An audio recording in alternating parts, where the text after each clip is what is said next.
যে অতি সত্বর সেখানে কোনো খেজুর থাকবে না। এরকম কিছু কথা বলার পরে তামিম দাঁড়ি তাকে জিজ্ঞাসা করলেন, আপনি কে?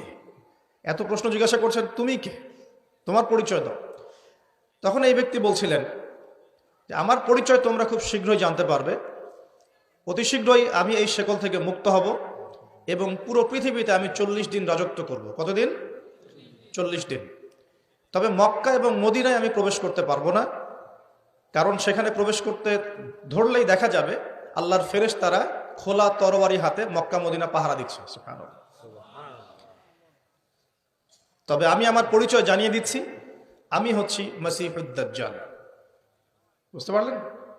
তাহলে দাজ্জালকে দ্বীপে বন্দী অবস্থায় কোন সাহাবী দেখেছেন? তামিম দারি রাদিয়াল্লাহু আনহু। তিনি এসে এই ঘটনা নবী সাল্লাল্লাহু আলাইহি ওয়াসাল্লামকে বললেন। বলার পরে নবী সাল্লাল্লাহু আলাইহি ওয়াসাল্লাম তার চেহারা